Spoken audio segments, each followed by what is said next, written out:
पानी हमें इतना प्यारा है कि कई एक्साइटिंग स्पोर्ट्स सदियों से चलते आ रहे हैं। तैरना, तरह तरह के बोट रेसेस, डाइविंग बोट से कूदना या फिर पहाड़ से समुंदर में छलांग लगाना और समुंदर की गहराई को ढूंढ निकालना।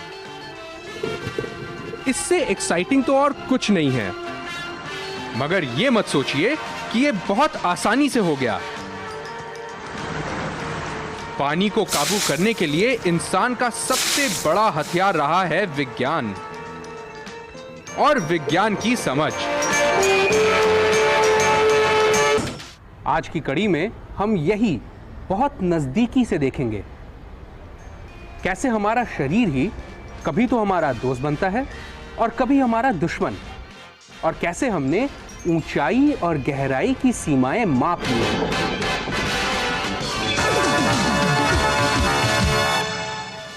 स्विमिंग या तैरने में सबसे बड़ी मुश्किल बात यह है कि इसको करने में बहुत ज्यादा ऊर्जा या एनर्जी लगती है।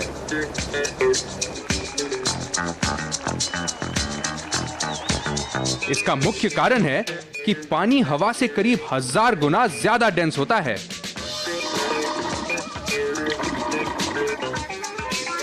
दौड़ने या साइकिलिंग में हमारी ज्यादातर मसल एनर्जी फॉरवर्ड मूवमेंट में बदली जा सकती है, मगर तैरते समय हमारी 90% से ज्यादा ऊर्जा फ्लूइड रेजिस्टेंस को हराने में लग जाती है।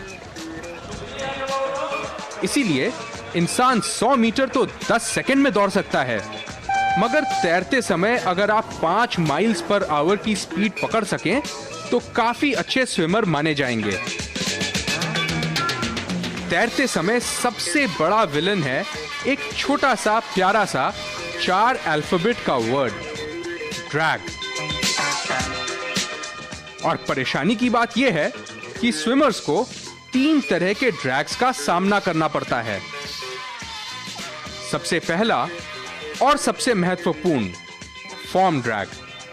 बिल्कुल वैसे ही जैसे हवा से गुजरती हुई गोल्फ बॉल के पीछे वैक्यूम बनता है जो उसे पीछे खींचता है, तैरते समय भी स्विमर के सामने एक हाई प्रेशर इलाका होता है और पीछे लो प्रेशर। इससे एक पीछे की तरफ फोर्स लगता है जो स्विमर की गति धीमी करता है। फॉर्म ड्रैग को कम करने के लिए दुनिया के बेस्ट स्विमर्स अपनी शरीर के शेप और स्विमिंग की तकनीक पर काफी ध्यान देते हैं।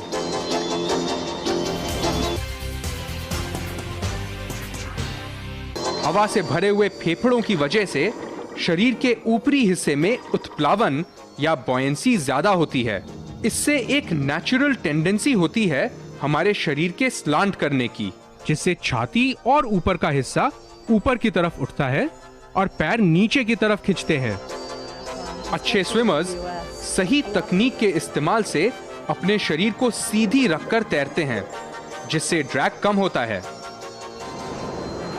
पानी और हमारे शरीर की घर्षण की वजह से एक और ड्रैग बनता है जिसे फ्रिक्शन ड्रैग कहते हैं।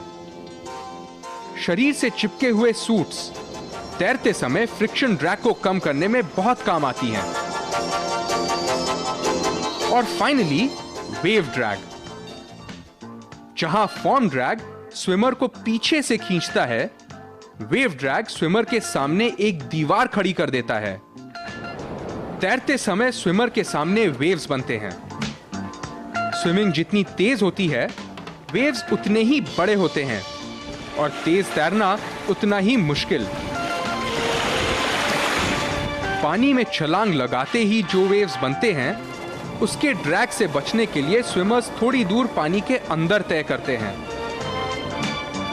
और पूल में मुड़ने के बाद थोड़ी देर अंडर वाटर स्विमिंग करके आप वेव से बचते हैं, ड्रैग कम होता है और ज्यादा दूरी तय की जा सकती है। ड्रैग को कम करने के लिए तकनीक सबसे जरूरी है।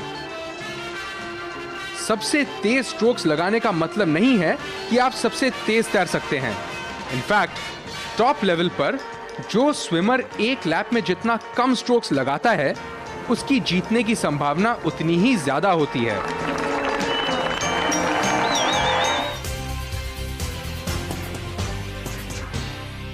चलिए तैरते समय बाधाओं की बहुत बात कर ली, अब कुछ बात करते हैं तैरते समय हमारे दोस्तों की, उन चीजों की जो तैरने में हमारी मदद करते हैं। बहुत ही सरल तरीके से अगर देखा जाए तो स्विमिंग एक और उदाहरण है Newton's third law of motion का। तैरते समय हमारे हाथ और पैर पानी को पीछे धकेलते हैं और पानी उतने ही फोर्स से हमें सामने धकेलता है। For every action there is an equal and opposite reaction. पानी को पीछे धकेलने से उतना ही फोर्स स्विमर को सामने ले जाता है और ये फोर्स निर्भर है पानी की मात्रा और पानी की त्वरण या एक्सेलरेशन पर। एक्सेलरेशन के साथ साथ कितने समय में वो एक्सेलरेशन हुआ वो भी जरूरी है, क्योंकि आवेग या मोमेंटम निर्भर है फोर्स और समय पर। 1960s तक यही सबसे साधारण तरीका था स्विमिंग को समझाने का, मगर लोगों की धारणा बदलने लगी। सिर्फ न्यूटन्स लॉज से स्विमिंग को समझाना मुश्किल हो गया। हाथ की गति स्थिर पानी की तुलना में ज्यादा है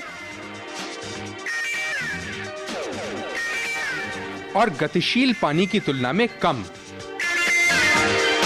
इसलिए जब स्विमर स्थिर पानी को एक बार गतिशील बना देता है और हाथ और पानी एक ही दिशा में जा रहे होते हैं, तो पानी से उतना ही रिएक्शन फोर्स पैदा करने के लिए हाथ की गति बढ़ानी पड़ेगी, जो कि बहुत मुश्किल है।